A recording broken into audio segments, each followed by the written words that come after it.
Hello. 안녕하세요. 반갑습니다. 네, 추석 연휴 잘 보내셨나요? Did y'all have a good 추석 holiday? Got lots of food. It's my first meetup after Middle Asia, so I'm a little bit tense, still, but thanks for being here.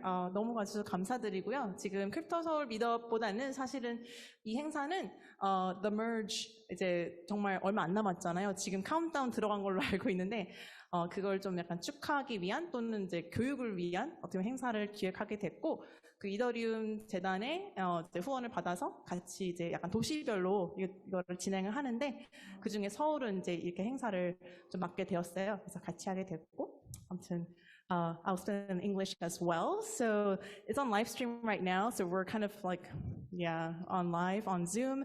But this is actually an effort to celebrate the merge and to educate the community members of what's actually going to happen after the merge. And so we've got some good content both in English and in Korean. So you guys can share both and listen to both languages as well.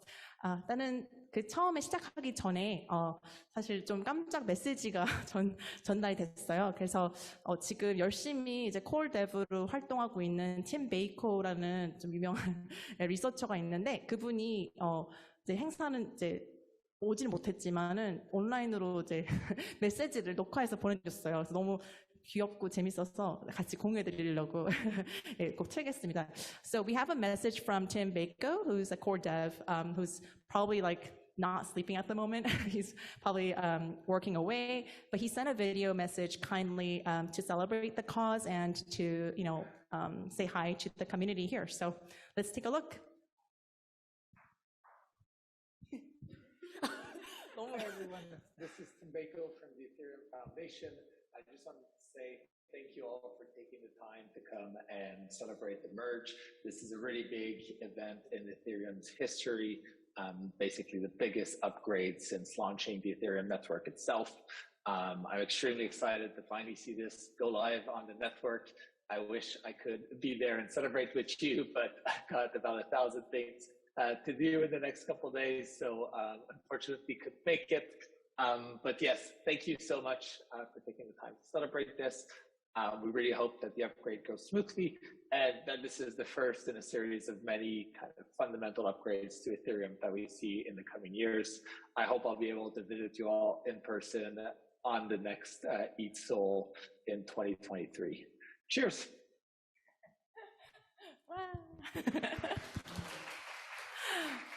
너무 귀엽지 않아요? Isn't it cute? So he's probably gonna show up ETH-SOL next year. It's recorded, so he's gonna be here. 네, 그러면은 다음은 이제 팀 메이커 인사했고 사실 토마스라는 네덜마인 대표님께서 간단히 영어로 좀 소개를 해주실 거예요. What's going to happen after the merge? 그래서 post merge에 대한 상황을 조금 영어로 소개를 해주실 건데 좀 언어적으로 이해가 안 되시는 부분은 이제 다음 Q&A에 좀 이렇게 물어보셔도 될 것 같고요. 아무튼 let's welcome Tomas to the stage. He's from Nethermind and he has a great presentation ready for you to explain post merge, and what's going to happen. So let's give a big round of applause for Tomas. 안녕하세요. 감사합니다.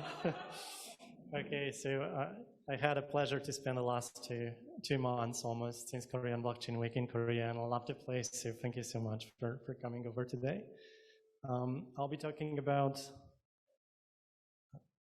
what I'll be talking about. I'll be talking about the merge and what's after the merge. So I think I will focus on giving you as many data points and links and possibilities to observe and participate in the merge event and understand what's following after as I can. So my name is Tomas, and I spent the last 5 years, I would say, working double time on Ethereum in many different projects.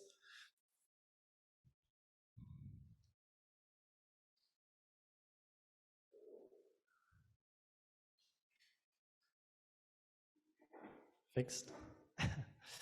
Okay, so in the last 5 years, I was working on the implementation of the Ethereum client. So the execution client, if you know maybe already, after the merge, we have those two clients working together on building and signing blocks and propagating them in the network as execution layer, consensus layer. I was working mostly on the execution layer, but nowadays the company that started at the time, Nethermind, does a lot more. I'll show it a bit more. I also work with the other teams, with Forda, with Flashbots, with Eulers, Darknet, and TwinStake, and somehow all of them are connected to the Ethereum ecosystem, layer 2, MEV, and thinking about building blocks, block space. And all of them are really very busy because of the merge. So I can imagine that I'm quite busy, but still super happy to be here with this community today. What Nethermind does, and Nethermind nowadays deals with Ethereum in general. So we do DeFi research, we do layer 2 solutions, we work closely with Darknet, with Flashbots, we work on infrastructure projects. We provide support for the companies that want to integrate with Ethereum. And nowadays we are in 50 different countries because we are all remote. We have around 200 people, so this is the growth since 2017. Okay, let's go to the merge itself. So what the merge is, we're coming from the proof of work world to the proof of stake world. Proof of work, you see the last ages of proof of work in China before it got banned. There was this beautiful picture taken at that time with the lady dismantling the ASICs. And the vision is that after moving to proof of stake, at least ecologically, we'll have this beautiful green solar punk world. There'll be less energy used, and that one criticism of Ethereum using a lot of energy will be solved. So this is one thing to address, right? We're introducing proof of stake, which means that you can launch the validator and secure the network by staking Ether, exactly 32 ETH to launch a single validator. What does it mean for proof of work? The proof of work disappears in the Ethereum mainnet world, and all the hash rate of the proof of work will have to go somewhere. So maybe some of the equipment will be simply switched off, amortized, and just as a loss. Some equipment will be reassigned to another network. I think that most likely this will be Ethereum Classic, but some of that can go to Zcash or any other network that will be still operating under proof of work. So you can see here, or you cannot really because of the video, so let me move this one a bit. You can see this sudden uptick, or like maybe last 2 months, the uptick in the hash rate on Ethereum Classic, which shows some of the miners already moving there.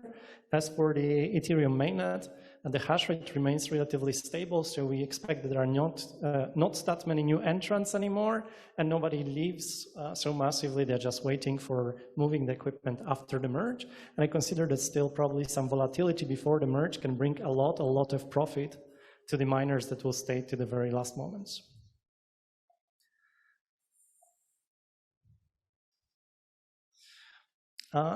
What does it mean also for the issuance for Ethereum, for Ether?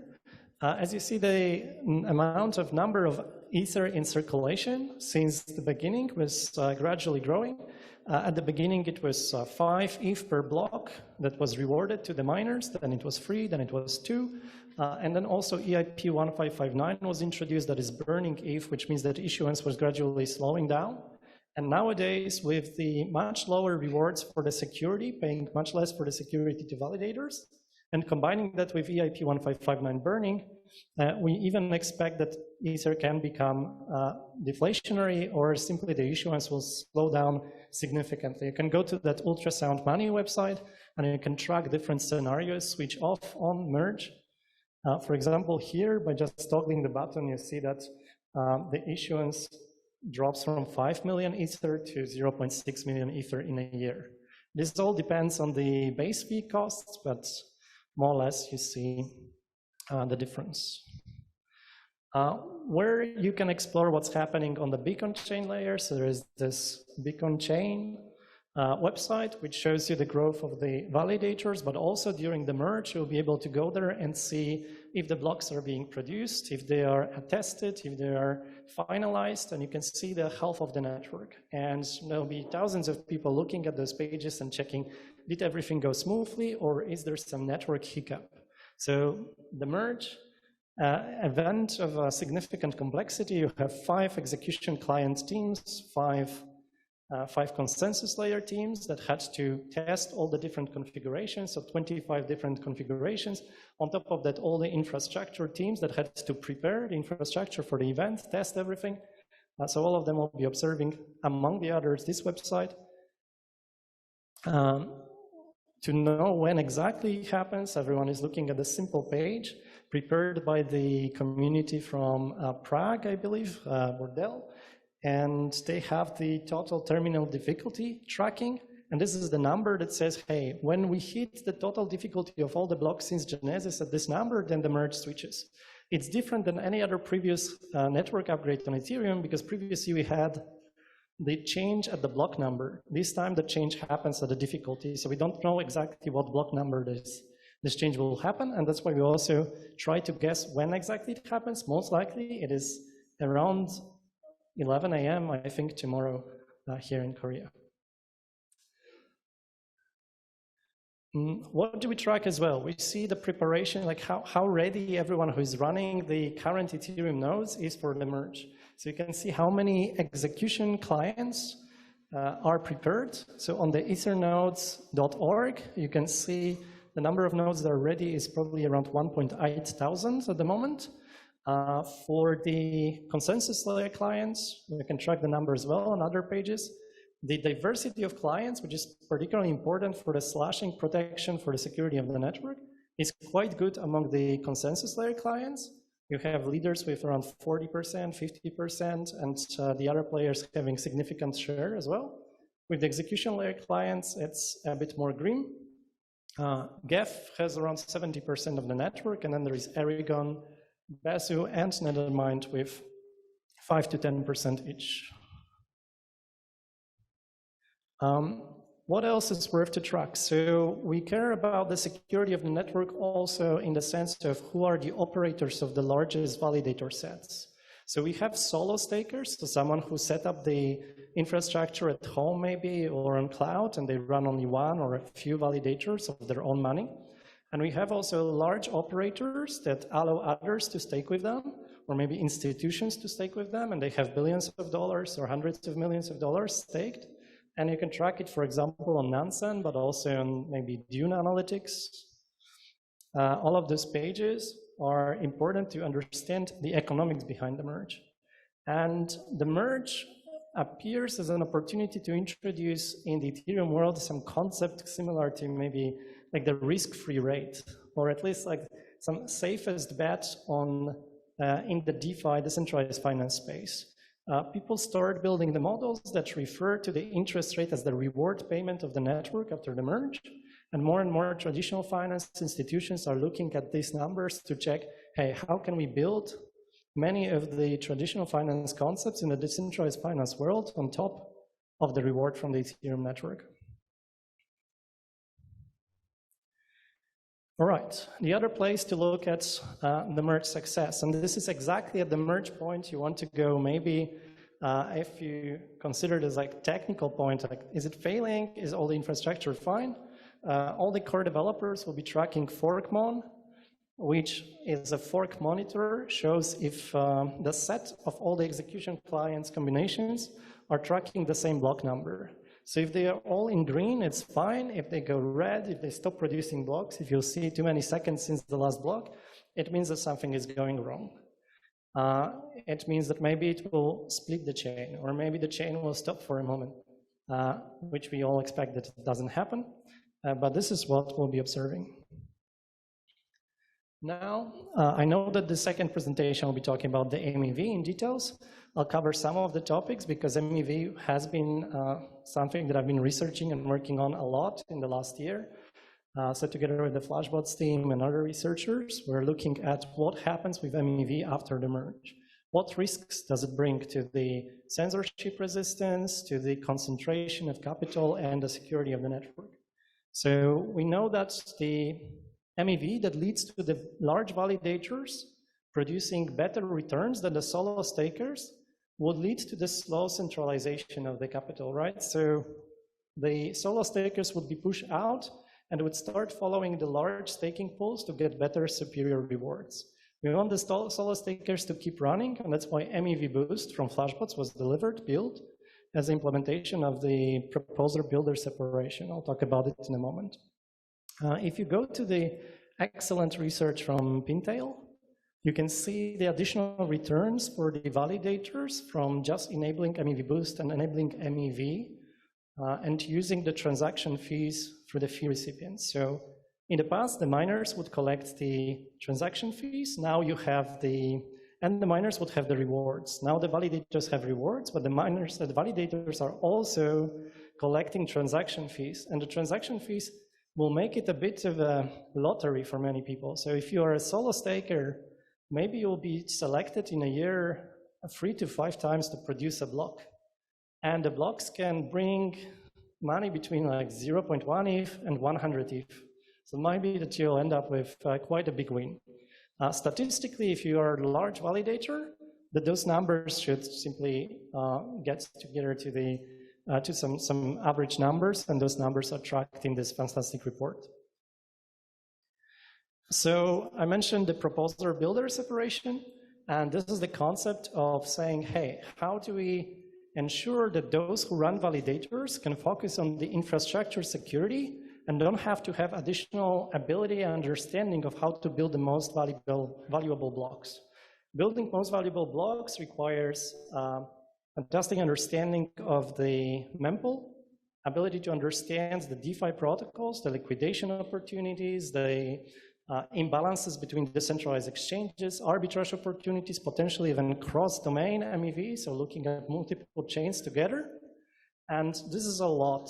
So you rarely will have the same operators being excellent both at the infrastructure and at the block building. And also for the MEV Boost, by separating this, you enable solo stakers to connect to block builders. So they're still validating, but they don't have to be massive and invest a lot of money into their strategies. They can simply connect, plug into the best builders. And builders can serve equally the big players and the small players. So that's what PBS is all about, enabling solo stakers to have this access to the same technology and prevents the centralization of the staking. If you go to the boost flashbots.net, this equally shows for the large operators which ones you can stake with to have the support for MEV Boost, but it also provides a lot of tutorials on launching MEV Boost together with your client setup. And there are questions in the past like, what are the risks? There are some, but slashing is not really one of the risks. MEV Boost doesn't increase the risk of slashing. Instead, there are some considerations around liveness that are addressed by the Relay Monitor and many other tools. So here on this chart, where I for the first time mention, sorry, there's no source for this chart, but I'll mention that source a lot later. So we talk about the flow from searchers, so who are trying to find the block building opportunities, to the block builders, to the relay, and the MEV Boost later. But when you run Consensus Client, you connect to your local execution client and to the MEV Boost, and you select the most profitable block between the two. So the one from the execution client you build locally, and you just build it from the mempool. The one from MEV Boost is delivered by the professional network of builders and relays. They're collecting the searcher like Flashbots bundles nowadays.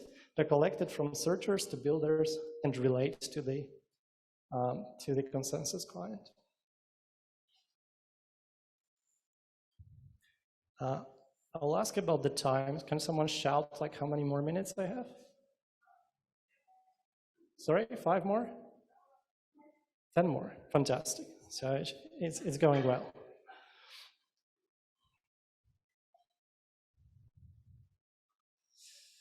Okay. What else we talk about after the merge? So there's lots of discussion about Now just bringing for you the examples of how I can search it so you can probably find much more information yourself. Distributed validator technology, formerly known as a shared secret validators, is a solution that will enable the operators to run the live instances of the setup for the post-merge world without risking slashing. And also enables like multiple parties to participate in the validation. Nowadays, when you run a validator, you control the hot key, the validator key, and if you run it twice at the same time with different machines by mistake, this is most common situation when people get slashed. Slashing means that you are evicted from the network and you lost half of your stake, so around 16 ETH is lost. So slashing is extremely risky, and because of that, all the validator operators prevent running live setups. They do the manual switching, not the active switching. With distributed validator technologies, multiple security considerations are being addressed, and it enables more of the solo stakers to participate in the security of Ethereum 2, Ethereum post-merge, Ethereum. Okay. So what we wait for a lot about after the merge world. So we wait for the withdrawals. It's important to note that just on the merge date, anybody who staked before with the Ethereum deposit contract is not yet able to withdraw that stake. It's locked. It's locked until the so-called Shanghai fork, which happens probably 3 to 6 months after the merge. Already has the pre-selected list of EIPs. They are here. Most of them are minor modifications to the EVM behavior, some minor optimizations, which is important because that push withdrawals, the Beacon chain push withdrawals as operations is a big one. It's the one that has to be tested. It's the one with huge financial risks, economical risks for the network, security risks, and a high complexity because it has to involve, again, the close collaboration between the systems of the consensus layer and the execution layer. So this will be one big upgrade to wait for in the after the merge world. Now, there are a few other important upgrades to the Ethereum network in the post-merge world. They're addressing various problems. Here I bring the source for those great charts. So if you go to the Hitchhiker's Guide to Ethereum, that guide has been available for the last 2 months, I think. It's an amazing, 80 pages intro into all the different concepts of what happens in Ethereum next. And it goes into the details of some more complex cryptographical considerations of sharding, dark sharding, the censorship, the proposer builder separations, the separation future, and so on. So definitely recommended source of knowledge. What are CR lists? Well, we are talking about the problem that has been quite visible in the recent weeks of the censorship resistance in the post-merge world. What do we do in the cases where the validator operators avoid inclusion of some of the transactions?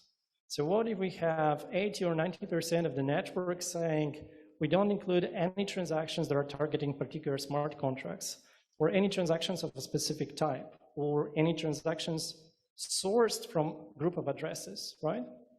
Second thing, with censorship, you already have two cases. You have this more positive and negative cases. So positive cases is really following some kind of avoidance of criminal activity and so on. The negative ones is repressions against the individuals that try to find the oppressive governance and so on.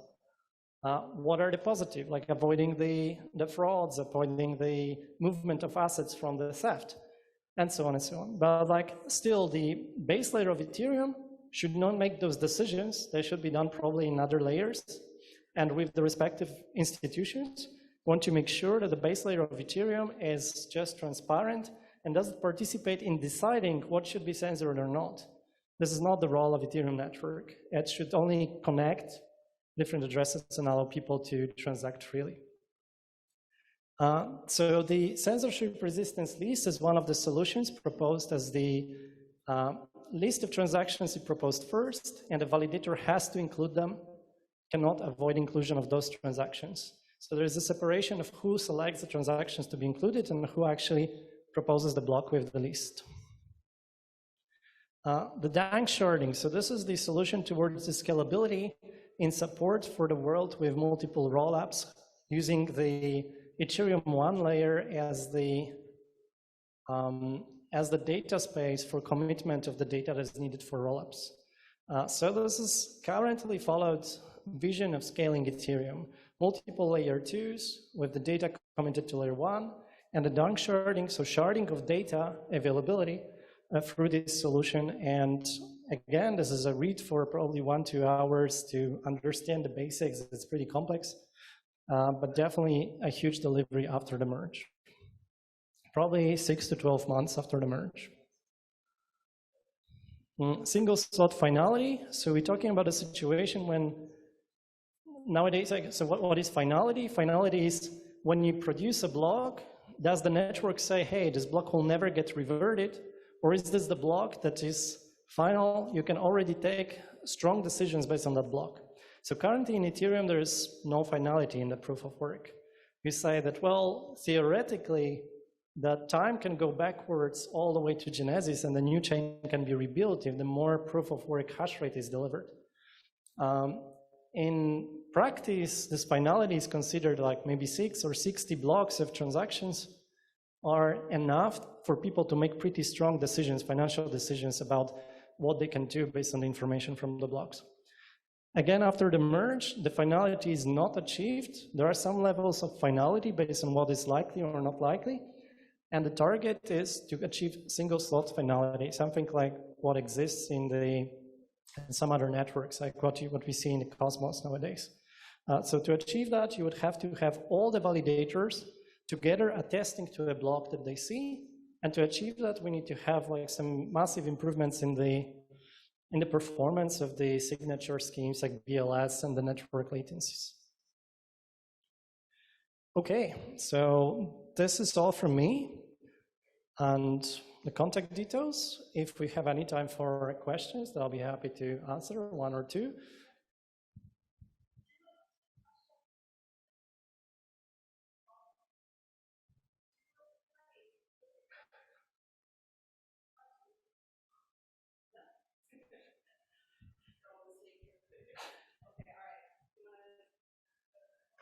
Yeah, that's it. Thank you so much. Thank you, everyone.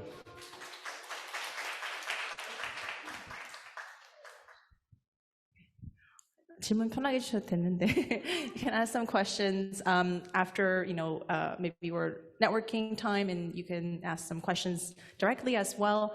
Thank you so much, Tomas. And the next speaker can come and set up. 지훈님 어디 계시죠? 네, 셋업하시면 되고요. 이 공간이 안 그래도 제가 아까 소개하는 거 깜빡했는데 이 공간이 정말 멋지지 않아요? 제가 처음 미드업 해보는데 여기서 너무 좋은 것 같아요. 그래서 수호 아이오 카페인데 수호 팀에서 운영하는 카페라고 합니다. 그래서 앞으로도 여기서 많이 행사를 할 것 같아서 네, 많이 응원해 주시고, 팀 너무 라이브 스트림 너무 좋고 지금 감동 받고 있습니다. 그래서 앞으로도 여기서 자주 만나요. So this space is actually run by Suho team in Korea, so that the team is back there and the whole team is inside. They have a huge office there, and it's kind of like becoming a hub in the crypto space, and very good location as well between Yeoksan and Gangnam. So I'm planning to host some future meetups here as well. So stay tuned for that. And I think there's an NFT gallery going on the wall as well. 다다츠 gallery. So please enjoy the artwork as well. So further ado, it's kind of like a PR moment. But let's introduce the next speaker. 다음 연사분을 소개를 할게요. 저도 절친이기도 하지만 또 이쪽에서는 또 워낙 설명을 잘 해주셔서 제가 늘 너무너무 좋아하는 분이고, 박지훈님 힘든 시간 내주셔서 감사드리고 큰 박수 부탁드리겠습니다. Let's give a round of applause. 네, 안녕하세요. Hello, this is AJ. I'm one of the co-founders at Radius. Radius is building MEV resistant GK rollup. 제가 에리카한테 오늘 라이트닝 토크처럼 가볍게 얘기하면 된다고 해서 준비했는데 전혀 가볍지 않네요. 네. 네, 편하게 질문해 주시면 좋을 것 같고요. 제가 다 커버할 수 없는 내용들이 많이 있어서 여기 다른 분들도 잘 하시는 분들 많으니까 네트워킹 시간 때 또 많이 얘기 나누셨으면 좋겠습니다. 네, 오늘 제가 발표해 드릴 내용은 머지랑 MEV 얘기를 하려고 합니다. 오늘은 대충 이런 순서로 진행을 할 예정이고요. 간단히 제 소개 좀 드리고 그다음에 왜 MEV 얘기를 꼭 해야 되는지 말씀을 드릴 예정입니다. 그리고 머지가 어떤 의미가 있는지 아까 토마스도 얘기했지만 머지 다음에 올 이더리움 생태계가 어떤 건지 설명을 해드릴 예정이고요. 그리고 왜 머지가 꼭 중요한지를 한 몇 가지 살펴보려고 합니다. 이후에 올 서지, 퍼지, 스플러지 뭐 등등등 있는데 거기서 현재 머지의 POS 생태계가 어떤 역할을 하는지도 좀 보시면은 의미 있게 다가오실 것 같습니다. 네, 간단히 소개해 드리면 저는 현재 두 군데 소속을 가지고 있고요. 하나는 GK 서울이라는 영직 증명 학회의 오거나이저로 있고 또 다른 하나는 라디우스라고 제가 지금 현재 진행하는 프로젝트입니다. 저는 개인적으로는 영지식 증명이라고 하는 게 나중 블록체인에 되게 잘 쓰일 것 같아서 2019년도에 영지식 증명 학회인 GK 서울을 만들었었고요. 그래서 컨설팅도 하고 아니면 해외에 있는 GK 프로젝트, 스타크웨어나 폴리곤 GK 등을 국내에 소개하는 역할을 했었습니다. 최근에는 GK 나이시라고 해서 이제 또 다른 행사도 했었고요. 라디우스는 제가 작년 12월에 시작했던 프로젝트고요. 이게 이더리움 그랜트로 시작했던 겁니다. 그래서 간단하게는 MEV 레지스턴트한 GK 롤업을 만드는 거고요. 나중에 말씀드리겠지만 왜 MEV가 중요한지 설명을 드리면 제가 지금 하고 있는 프로젝트가 어떤 건지 좀 감이 잡히실 것 같습니다. 그래서 저는 영직 증명에 관심이 많고요. 레이어 2, 롤업에 관심이 많고 MEV에 더더욱 관심이 많이 있습니다. 네, 혹시 MEV를 들어보신 분이 이제 최근에는 많이 생기셨더라고요. 실제로 그러니까 MEV는 Maximal Extractable Value라고 해서 예전에는 Minor Extractable Value라고 했었는데 요즘 Maximal로 바뀌었습니다. 뭐냐면 사람들이 이제 이더리움을 다크 포레스트에 많이 비유를 해요. 뭐냐면 여러분이 보낸 트랜잭션은 마이너가 이걸 바로 여러분의 트랜잭션들을 바로 처리해주지 않습니다. 이거는 일종의 다크 포레스트라고 하는 맨풀에 들어가게 되고요. 이 맨풀에서 여러분들의 트랜잭션을 어떻게 하면 잘 구워 삶아서 자기들의 수익으로 만들까라고 궁리하는 여러 프레데터들이 많이 있습니다. 예를 들어서 여러분이 큰 USDC에서 이더로 수합을 하는 트랜잭션을 보냈다라고 하면 누군가는 그걸 먼저 디텍팅해서 얘의 트랜잭션이 처리되면 이더리움의 가격이 오르겠네? 그럼 난 이더리움 가격을 먼저 사야지 하면서 이더리움 가격을 높여버립니다. 그러면 여러분들은 어쩔 수 없이 높아진 가격의 이더리움을 사게 되는 거고요. 나중에 높아진 가격의 이더리움을 그 공격자는 다시 되팔면 그게 수익이 됩니다. 이런 식의 공격이 샌드위치 어택이라고 하는 공격이 있고요. 그런 거 말고는 가장 많이 얘기하는 건 펀드러닝 같은 거. 그러니까 여러분들이 뭔가 NFT를 사고 싶어요. 근데 그게 가치 있어 보이니까 그러니까 마이너 같은 애들이 그러니까 여러분들의 트랜지션들이 맨풀에 들어가 있어서 블록에 컨펌 되기 전에 다른 사람이 먼저 사버리는 거죠. 그러니까 마이너가 여러분들의 트랜지션을 볼 수 있으니까 이게 다 발생할 수 있는 거예요. 네, 그런 식으로 이제 공격자들이 있고요. 그렇다고 MEV를 꼭 나쁜 식으로만 볼 거냐? 그렇지는 않습니다. 여러분들이 잘 아시는 아비트리지, 그 다음에 리퀴데이션 같은 거는 디파이에서는 사실 없어서는 안 될 기능들이고요. 그것들 또한 MEV라고 부릅니다. 그래서 보통 처음에 말했던 그런 샌드위치 어택, 프론트러닝 같은 게 나쁜 MEV라고 부르고 리퀴데이션이나 아비트리지 같은 거는 좋은 MEV, 그렇게도 분류를 하게 합니다. 이게 좋은지 나쁜지는 여러분들의 판단에 맡기는데 몇몇 MEV 공격은 실제로 여러분들의 그 금전적인 손실을 일으킨다라는 것을 알아두셨으면 하는 바람입니다. 그래서 제 프로젝트가 MEV Resistant GK 롤업이라고 하는 게 나쁜 MEV를 막자라는 케이스에서 크립토그래피는 인크립션이나 GK 이런 걸 써서 막는 그런 프로젝트라고 할 수 있습니다. 그럼 왜 MEV를 설명했느냐 이제 나올 텐데요. 일단 그 전에 머지를 간단하게 좀 짚고 가고자 합니다. 네. 다들 아시다시피 머지는 결국 이제 POS로 가겠다는 거고요. POS로 가면 결국 다들 아시는 얘기를 몇 번 좀 다시 되짚자면 네, 일단은 전기 비용이 확실히 줄어들죠. 다들 이제 99.95%가 줄어든다 얘기하니까 이렇게 돼서 이제 어찌 보면은 그러니까 외부에서 블록체인을 봤던 나쁜 의식들이 사라질 수 있을 거라는 기대를 하고 있습니다. 먼저 그 블록체인이 실제로 잘 쓰이기 위해서, 그러니까 국내라든지 뭐 이런 어떤 규제도 있을 테고, 뭐 그런 요즘에 많이 얘기하는 ESG 같은 그런 환경적인 요인에 있어서도 좀 POW보다는 POS로 가면은 그런 에너지 손실이 적어지니까 좀 이제 실제로 메인스트림의 블록체인에 들어올 수 있겠다는 기대감이 있고요. 또 하나는 사실 많은 사람들이 이더리움 위에서 이더리움의 뭐 탈중앙화 뭐 등등의 좀 그런 컨셉을 좋아하긴 하는데 실제로 그 앱들을 디플로이하지 않는 이유가 몇 가지 있습니다. 뭐냐면은 마치 이더리움의 그 앱을 디플로이해서 서비스를 하면은 마치 생태계를 파괴하는 느낌이거든요. 그래서 POS로 가게 되면 그게 좀 줄어들 거다라는 기대를 하고 있습니다. 그래서 POS는 사실 예전부터 많이 준비했었고요. 첫 번째로 나왔던 게 비컨 체인, 그러니까 2020년도 12월쯤이었죠. 그때 이제 POS 기반의 지금과 거의 구조가 비슷한, 다만 안에 트랜지션은 없고 단지 블록만 계속 만들어보는 실험을 진행했던 게 비컨 체인입니다. 그때 메인넷을 런칭해서 이때까지 계속 블록을 만들고 있고요.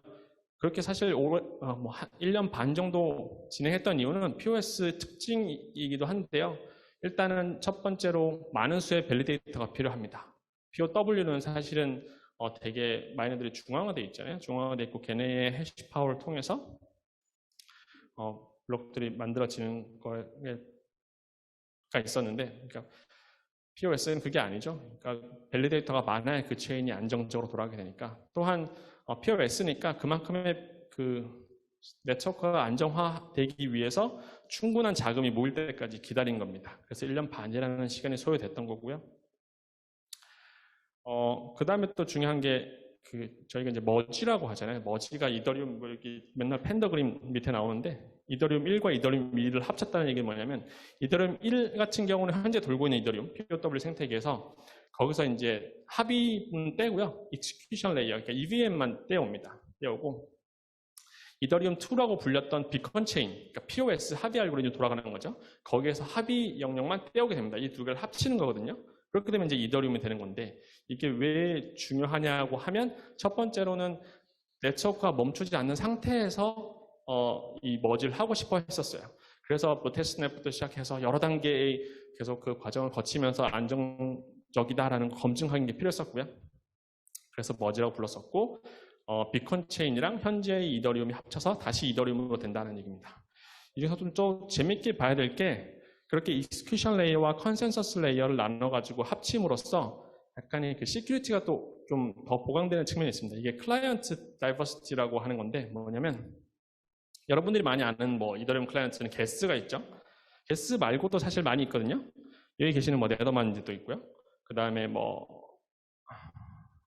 에릭몬도 있고 등등등이 있는데 사실 이런 클라이언트들이 많아야 네트워크가 훨씬 더 안정적인 거예요. 뭐냐면 예를 들어서 게스에서 되게 크리티컬한 버그가 발견됐어요. 그러면은 그 게스를 사용하고 있던 모든 애들이 다 영향을 받는 거거든요. 그렇기 때문에 모든 네트워크들에 포함된 밸리데이터나 마이너가 똑같은 프로그램을 사용하는 거는 되게 리스키한 거예요. 그래서 그런 것 때문에 이런 클라이언트들도 되게 여러 개 쓰는 거고요.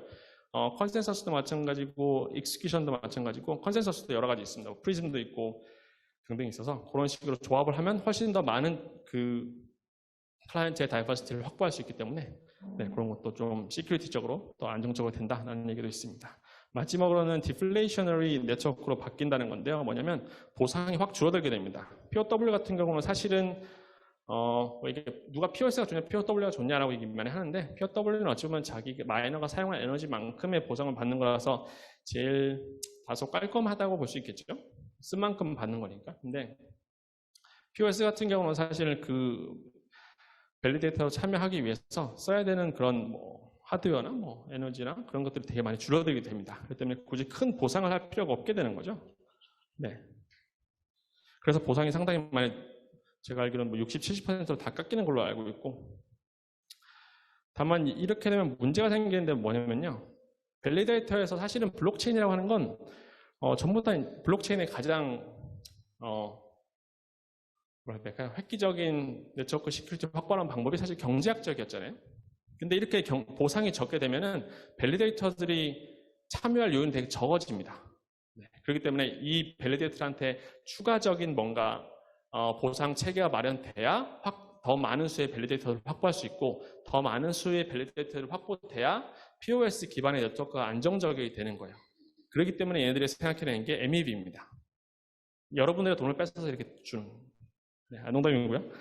네. 그런 식의 MEV를 일종의 적어진 리워드의 일종의 보상책으로 쓰겠다는 거죠. 근데 MEV가 딱 생각하시면 돌리기 쉬울 것 같지는 않죠. 네, 돌리기 쉽지 않습니다. 뭐냐면 이게 MEV 현재 네트워크 상태를 보고 어떤 게 아비트리지가 발생하고 어떤 거 하면 리퀴데이션이 발생하고 어떤 경우를 조합하면 샌드위치가 어떻게 발생하고 이런 것들을 다 알아야 되거든요. 그렇기 때문에 밸리데이터 그러한 MEV를 돌리려면 밸리데이터가 되게 똑똑해야 돼요. 똑똑하다는 말은 하드웨어도 되게 좋아야 되고요. 그런 MEV를 추출해낼 수 있는 전략이 되게 좋아야 됩니다. 이 말을 딱 들어보시면 중앙화되겠구나라는 생각이 드시죠? 그래서 MEV를 보상으로 주는 것까지는 오케이.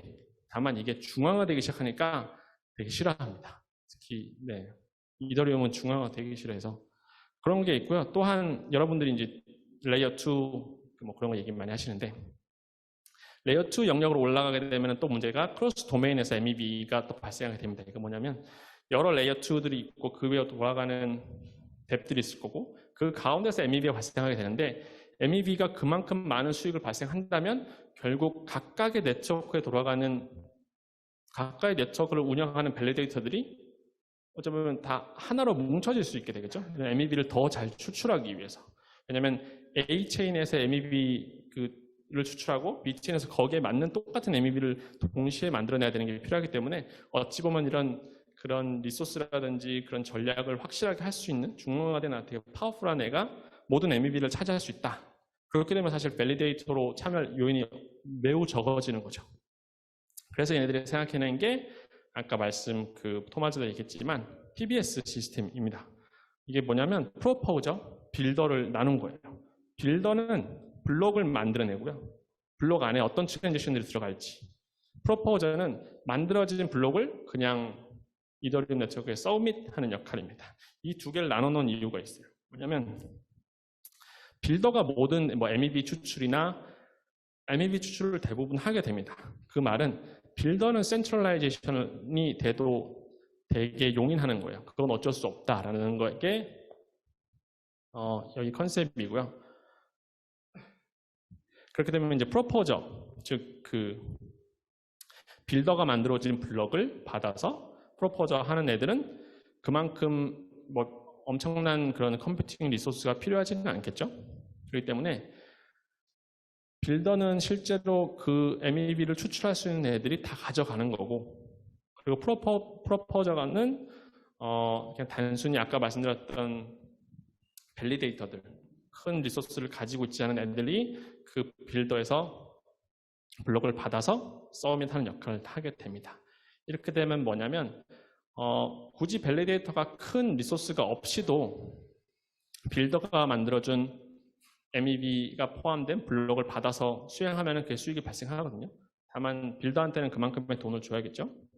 네, 그런 식으로 해서 옥션 같은 케이스가 만들어 놓은 게 PBS입니다. 네, 다만 이 PBS는 사실 지금 다 완벽히 된 건 아니고요. 프로토콜적으로 녹이려고 하고 있습니다. 그래서 인프로토콜 PBS는 좀 걸리고요. MEV 부스트 같은 경우는 프로토콜 내에서 방금 보여드렸던 이런 PBS 스킴이 적용된 게 아니고 그 프로토콜 밖에서 아까 플래시봇이 만들어 놓은 그 프로그램에서 이런 PBS 역할을 만들어 놓은 겁니다. 이런 식으로 해서 아까 보여드렸던 POS 시스템으로 갔을 때 밸리데이터들의 참여 요인이 보상이 적어지는데 그거를 메이크업 할 수 있는 방식으로 이렇게 만들어 놓은 거죠. 이제 왜 머지를 중요시 봐야 되냐? 결국은 얘네들이 계속 얘기했던 롤업 센트릭으로 가기 위한 일종의 초석이라고 보시면 될 것 같습니다. 간단히 살펴볼게요. 이게 되게 G로 라임을 되게 잘 짰던데 머지, 서지, 버지, 퍼지, 스플러지 이렇게 있습니다. 머지가 이제 POS로 가겠다는 거고요.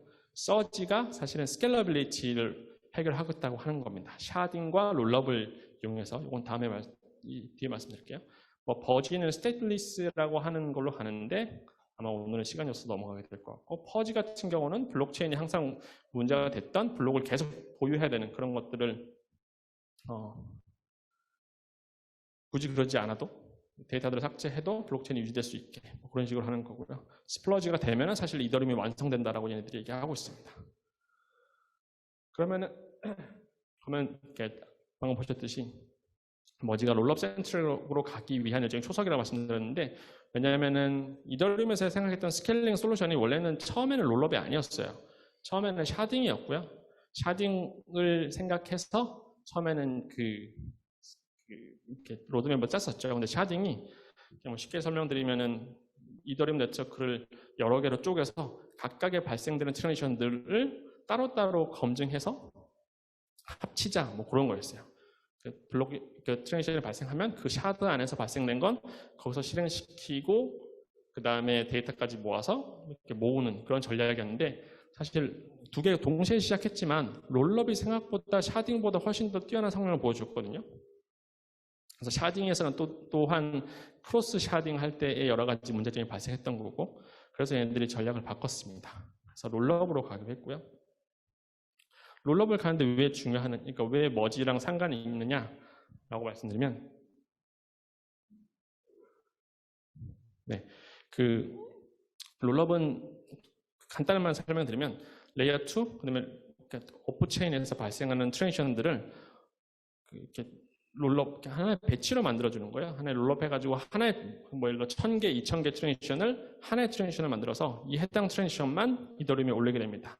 그러면서 그 발생했던 오프체인에서의 그 상태값 변경이 제대로 되었다는 것을 증명하는 거고요.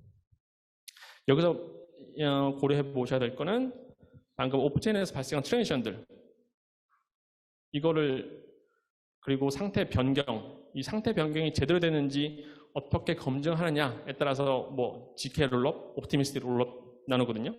옵티미스틱 롤업은 변경된 상태가 이더리움으로 서브밋 됐을 때 그냥 믿고 가는 거고요. 믿고 나중에 누군가가 데이터랑 그다음에 상태값을 보고 제대로 계산했다는 것을 검증해 주는 거고, GK 롤업 같은 경우는 그 누군가를 믿지 않고 수학적으로 해당 스테이트가 제대로 변경되었음을 검증하는 겁니다. 여기서 보시면 여러 가지 데이터가 쓰이죠. 최신 상태값, 그다음에 오프체인에서 발생한 트랜지션들, 이런 건 생기는데 이거를 저장해야 되는 공간이 필요합니다. 근데 이게 저장을 이더리움에 하게 되면 이더리움이 상당히 비싼 시스템이거든요. 그래서 옵티미스틱 롤업이나 GK 롤업에 쓰이는 그런 트랜지션들 정보들을 이더리움 상의 콜 데이터 같은 걸로 담게 되면 비용이 상당히 많이 들어가요. 그래서 지금 레이어 2나 그런 쪽에서 그 트랜지션 피 발생하는 거 보면은 0.1, 0.2 이렇게 됩니다. 근데 이것도 사실 비싸다고 다들 많이 해요. 그래서 그거를 100배 이상으로 내릴 수 있는 방법이 지금 얘기되고 있는 거고요. 그렇게 트랜지션 피가 내려와야 롤업 센트릭으로 정했던 이더리움의 로드맵이 완성되게 되는 겁니다. 그래서 이번에 아마 머지랑 함께 그 다음에 바로 적용될 게 EIP 4844인데요. 이게 뭐냐면 아까 말씀드렸듯이 레이어 2에서 발생한 트랜지션들을 레이어 1으로 내려야 되잖아요. 이 비용을 지금 시스템에서 하려면은 콜 데이터로 해서 되게 비싼 비용을 주고 저장을 하게 되는데, 그게 아니고 좀 더 이 데이터만을 위한 데이터 그 블록을만 위한 트랜지션을 하나 적용하자라고 하는 게 EIP 4844입니다. 이게 프로토 댕크샤딩이라고 혹시 들어보셨을 수도 있겠는데, 그런 것들에서 이번에 적용을 하게 돼요. 제가 왜 계속 이야기를 하는지 뒤에 머지랑 함께 말씀드릴 수 있을 것 같습니다. 그리고 아까 토마즈도 처음에 얘기했듯이 댕크샤드도 롤업 센트릭 되게 중요한 역할을 하게 되는데요. 댕크샤드는 뭐냐면 아까 말씀드렸던 처음 그 얘네가 잡았던 스케일링 솔루션으로 처음 잡았던 샤드는 그 익스큐션이랑 데이터 둘 다를 샤딩하겠다는 거였어요. 근데 이게 아까 말씀드렸듯이 크로스 샤딩 트랜지션도 있고 여러 가지 문제점으로 안 되겠다 해서 바꾼 게 댕크 샤드입니다. 댕크 샤드는 간단하게 데이터 샤드라고 보시면 돼요. 익스큐션을 하지 않고요. 데이터만 어떻게 잘 관리하느냐만을 위한 샤딩입니다. 네. 그래서 아까 보셨던 그 레이어 2 롤업에서 오프체인의 스테이트를 레이어 1으로 내릴 때 문제가 생길 게 좀 있는 거죠. 해당 데이터가 정말 그 레이어 2의 오퍼레이터가 데이터를 제대로 정말 다 내렸어? 라고 하는 궁금증이 생기는 거죠. 그게 사실 다 안 내려지면 검증이 안 될 거고, 검증이 안 되면 사실 그 레이어 2에서 생성된 최신 상태를 믿을 수 없게 되는 거죠. 그래서 댕크 샤드에서는 뭐냐면 해당 데이터가 제대로 다 내려졌는지를 어떻게 하면 좀 더 효율적으로 검증할지를 얘기한 겁니다. 여기서는 이제 어려우실 수도 있겠지만 이게 오리지널 데이터라고 하면요. 사실 이게 다 그 레이어 2에서 다 퍼블릭하게 됐어라고 검증하려면 이 데이터들이 다 있어야 되거든요. 근데 그렇게 안 하고 약간 암호학적인 기법을 통해서 얘를 일종의 인코딩을 시킵니다. 인코딩을 시켜서 이 전체 데이터가 아니고 몇 개의 데이터만 있어도 해당 데이터를 복구할 수 있게 하는 암호학이 있거든요. 그런 식으로 해서 검증을 할 수 있게, 그래서 데이터가 다 오픈되어 있다는 것을 믿을 수 있게 하는 겁니다. 이게 왜 계속 얘기 나오냐면, 아이고, 네, 이게 끝났네요. 네, 뭐냐면 아까 보셨던 이 데이터 조금만 검증 몇 개만 하게 되면 롤업에서 내려왔던 데이터들이 제대로 유효하게 됐느냐를 검증할 수 있다고 했잖아요. 이 말은 뭐냐면 이 해당 데이터들이 제대로 내려왔는지 밸리데이션을 할 수 있는 수 개체가 되게 많아야 돼요. 많아야 방금 말씀드렸던 그 롤업, 그 다음에 롤업에서 내린 데이터, 해당 데이터가 제대로 다 유효화됐어 라고 검증할 수 있는 모든 스킴이 완성되는 겁니다. 이렇게 되면 뭐냐면 이만큼 밸리데이터들이 많아야 되는 거죠. 아까 머지에서 어떻게 됐죠? 머지에서 밸리데이터 수들이 많이 조인할 수 있는 환경을 만들어냈죠. 그래서 이제 사실 머지가 되면은 이런 댕크 샤드라는 얘네가 궁극적으로 원했던 스케일링 솔루션이 완성이 될 수 있게 되는 겁니다. 네, 이런 식으로 해서 사실 이 검증하는 거는, 그러니까 검증하는 그런 거는 리소스가 많이 안 들기 때문에 아까 말씀드렸던 그런 POS 시스템의 밸리데이터들이 무리 없이 참여할 수 있게 되는 거죠. 네. 그래서 잠시만요. 몇 분 남았죠? 네? 더 돼야 된다고요? 더 없는데? 네. 아, 네. 그래서 머지는 아까 말씀드렸다시피 이더리움이 실제로 제대로 된 인프라스트럭처로 가기 위한 하나의 이제 시작인 거고요. 그게 스케일러빌리티 솔루션으로 롤업을 쓸 때 머지가 상당한 역할을 한다는 걸 아시면 좋을 것 같습니다. 사실 머지에서 POS 시스템은 비탈릭이 항상 되게 POS를 되게 처음부터 되게 좋아했었거든요. 다만 뭐 여러 가지 테스트 할 게 있어서 기한이 좀 많이 늘어지긴 했는데 그만큼 준비를 잘 했다고 봅니다. 그래서 머지로 인해서 밸리데이터들이 많이 확보되면 이러한 궁극적인 스케일리빌리티 솔루션이 확보될 수 있는 거죠. 네, 그렇게 해서 단순히 현재는 뭐 열 몇 개 처리할 수 있는 TPS가 이렇게 되면은 뭐 10,000개, 10만 개까지 늘어날 수 있다라는 게 얘네들의 얘기입니다. 네, 여기까지가 네, 제가 준비한 머지랑 MEV 얘기였습니다. 혹시 질문 있으시면 해주시겠어요?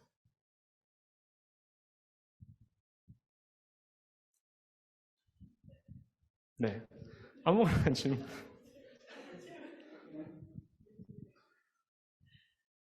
네, 없으신가요? 저 질문. 아, 네. 안녕하세요. 여기 댕크 샤딩에서 샘플링 방식으로 그러니까 저기에 필요한 데이터들을 다 가져가지 않고 몇 개만 샘플링해서도 그 검증이 잘 이루어졌는지 알 수 있다고 해주신 것 같은데 그게 확률적인 건지 아니면 결정론적으로 저렇게만 하면 100% 그 검증이 완료됐다고 볼 수 있는 건지 궁금합니다. 이거 되게 암호학적 옛날 방식이긴 한데요. 하나의 데이터를 복구할 때 이 데이터만이 아니라 이거를 확장시켜가지고 거기에 몇 개만 있으면 확보되는 뭐 그런 거는 이미 좀 많이 쓰이는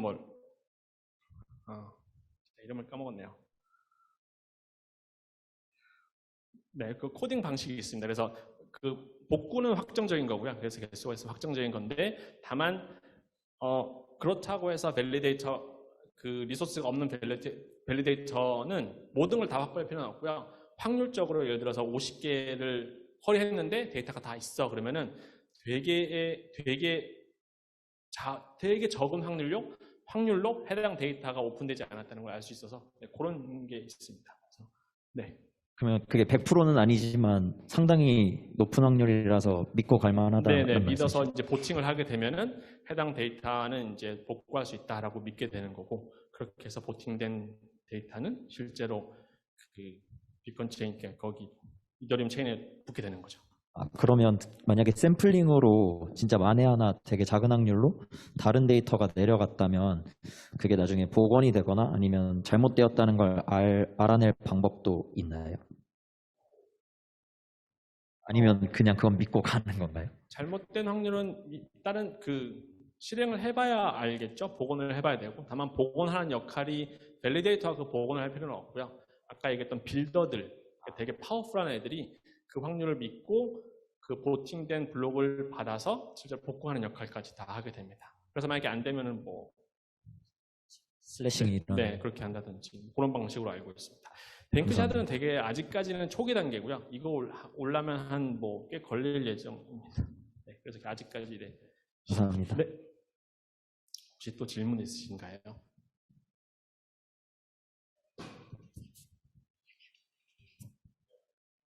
네, 아까 그 빌더 프로포저 세퍼레이션 말씀하실 때 그 빌더는 이제 좀 중앙화될 수 있는 그런 부분이 있어서 그거를 이제 그 리스크를 프로포저들로 이제 좀 해칭을 한다라고 이제 제가 이해를 했는데, 그럼 프로포저도 마찬가지로, 그러니까 뭐 빌더들이 자기가 프로포저도 같이 겸한다든가 뭔가 그러면 이제 프로포저로 선택되기 위해서 혹은 선택될 수 있는 확률을 높이기 위해서 뭐 매니플레이션 하든지 이런 건 불가능한 건가요?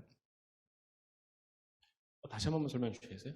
그러니까 일단 빌더가 아까 이제 좀 이제 힘센 애들이 이제 빌더 역할을 이제 한다라고 말씀을 하셨고, 그럼 프로포저들은 어떤 로직으로 선택이 되고, 그리고 빌더가 프로포저를 가장해서 자기네들이 유리한 블록을 이제 선정될 수 있게끔 이렇게 약간 좀 치팅이 안 되는지가 궁금합니다. 네.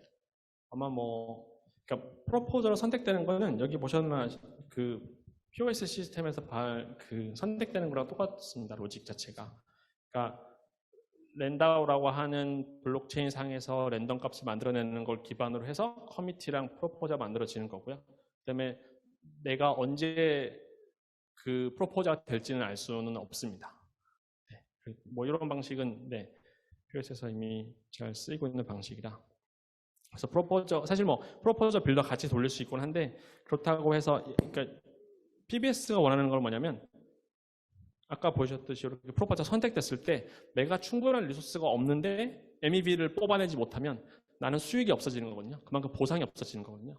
그만큼 그 보상 자체가 되게 센트럴라이즈 될 수 있기 때문에 어떻게 하면 MEV로 뽑아내는 모든 수익들을 디스트리뷰트 할 수 있을까라는 고민에서 나온 그 스킴이라고 보시면 됩니다.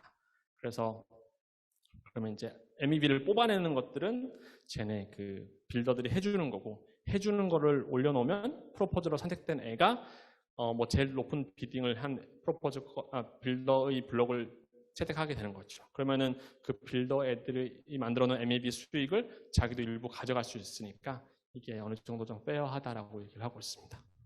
그런 스킴으로 보시면 될 것 같고요. 그리고 네, 여기서 어떻게 선택되는지 그런 건 굳이 설명 안 드려도 될 것 같습니다. 네, 혹시 또 다른 질문 있으실까요? 네.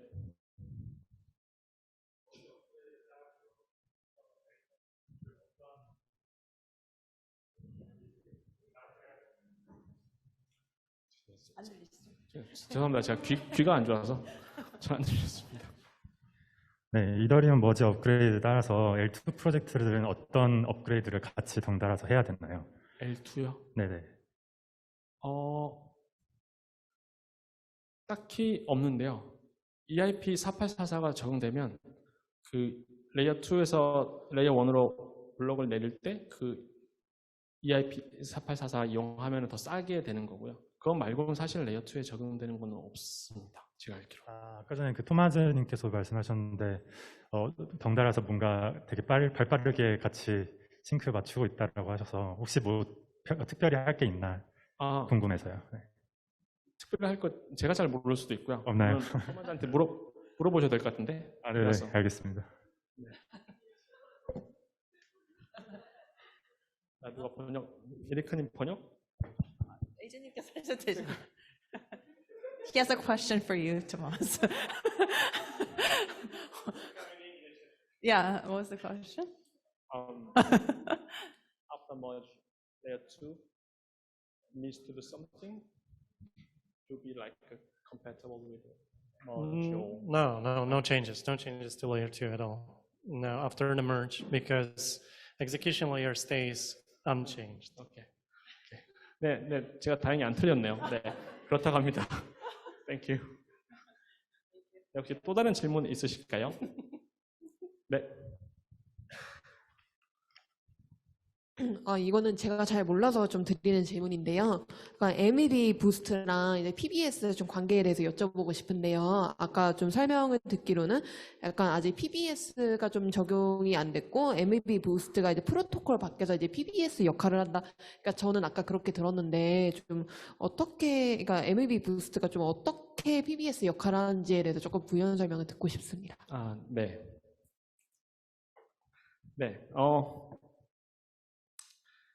말씀드렸듯이 PBS라고 해서 프로포저, 빌더 나눠지게 되면 여기서 문제는 뭐냐면요. 잘 보실지 모르겠네. 몇 가지 공격이 가능해요. 예를 들어 빌더가 중간에 릴레이라고 하고 있는데 이건 없다고 치고요. 빌더랑 프로포저만 있다고 생각할게요. 그러면 빌더가 블록을 만들었잖아요. MEV를 최대한 뽑아낼 수 있는 걸. 그럼 그거를 첫 번째, 그거를 그냥 블록을 프로포저한테 줘요. 그럼 프로포저는 뭘 할 수 있을까요? 그 MEV를 얻어낼 수 있는 수익을 빌더한테 가게 하는 게 아니고 다 자기 걸로 바꿔버려요. 그러니까 이걸 MEV 스틸링이라고 하거든요. 그렇게 해서 모든 수익을 뺏어가 줄 수 있어요. 그 말은 뭐냐면 빌더가 프로포저를 믿어야 되는 거죠. 반대로 그래서 그걸 막기 위해서 뭘 하냐면 빌더가 처음에는 블록을 자체를 주지 않고요. 일종의 블록 헤더, 그러니까 이 블록이 맞다는 그 커미트먼트만 얘한테 줍니다. 그리고 이 블록을 채택하면 내가 너한테 얼마를 줄게 하고 약속을 주면 프로포저는 오케이, 내가 너 걸로 채택할 테니 너의 그 블록을 나한테 다 오라고 얘기를 하게 돼요. 그러면은 빌더는 뭘 할 수 있냐면 안 주면 돼요. 그러면은 프로포저가 멍하니 기다리고 있거든요. 그럼 네트워크가 멈추게 되는 거예요. 그 말은 뭐냐면 방금 말씀드렸던 PBS와 동작하기 위해선 프로포저도 빌더를 믿어야 돼요. 그 공격이 존재하거든요. 그거를 막기 위해서 두 가지 접근 방법이 있습니다. 첫 번째는 빌더랑 프로포저라는 그 신뢰 관계를 프로토콜 내로 녹이는 거예요.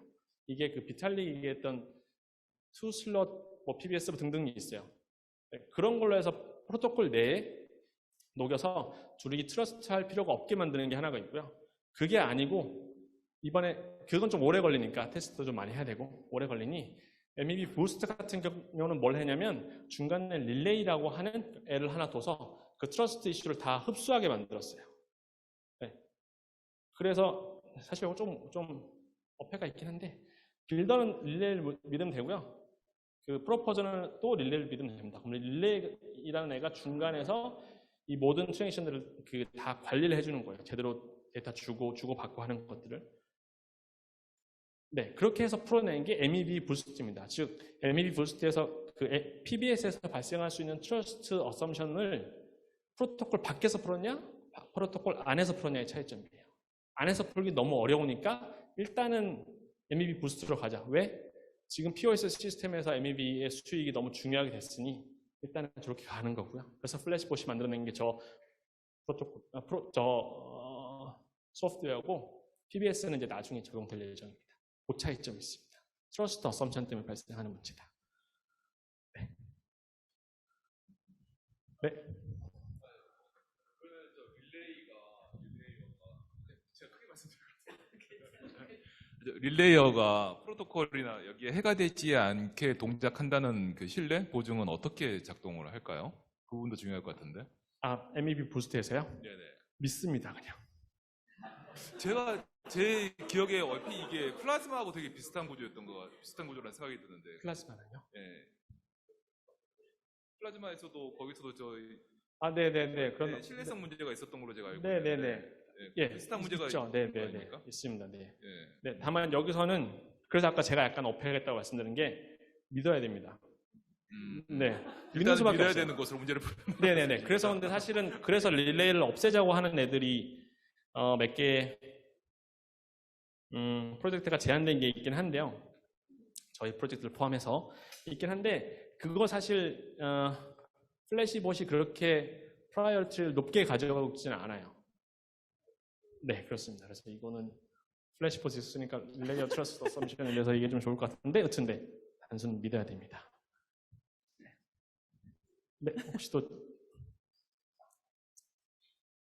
마지막 질문, last question. 질문. 네, 저한테 해도 좋고 토마스한테도 네, 해도 좋고. 토마스 여기 플래시버츠. 진짜 플래시봇에서 나오신 분. 엄청 액티브하게. 예. 질문 마지막. 나중에 네트워킹 하시면서 또 직접 가서 질문하셔도 되니까, 그죠? 네, 그럼요. 네, 저도 미덤 몇 번 해봐서 분위기 익숙합니다. 네, 좋네요. 오늘 질문 나와서. 네. 알겠습니다. 너무 감사드리고 박수 크게 부탁드리겠습니다. 감사합니다. 네. 이로써 저희 너무 약간 교육적인 meetup 아닌가요? It's a very educational meetup, but thank you so much for listening to the end. And yeah, I do hope to host like monthly meetups, hopefully like this. 그래서 크립토 서울 미더비 워낙 이제 매달 미더블 주최했었잖아요. 그래서 이제 코로나 때문에 좀 당분간 못했었는데 이제 비드를 다시 시작으로 해서 이제 주기적으로 이런 교육적인 행사, 미덥, 뭐 EST 홀더 분들도 계시지만 이제 홀더들을 위한 미덥도 주기적으로 열고 있으니까 네, 많은 아이디어 부탁드리고, you know, good suggestions, recommendations for good ideas, topics, please, you know, talk to me. And I'm going to Vietnam next week for Battle Vietnam. 혹시 베트남에 비들 아시아가 이제 베트남으로도 가기 때문에 다음 주에 또 행사를 하고요. 비들 아시아는 또 내년에 한국에 오고 합니다. 그래서 많은 관심 부탁드리고 크립토 서울 팔로우 하시고 많이 네트워킹 하시고요. The Merge 이제 정말 얼마 안 남았잖아요. 생중계하는 행사도 많으니까 그 줌 같은 데 가셔서 화이팅 하시고. Yeah, so yeah, if you're going to DEF CON, ping me as well. I'll be there. So yeah, thank you. Happy Merge. 감사합니다.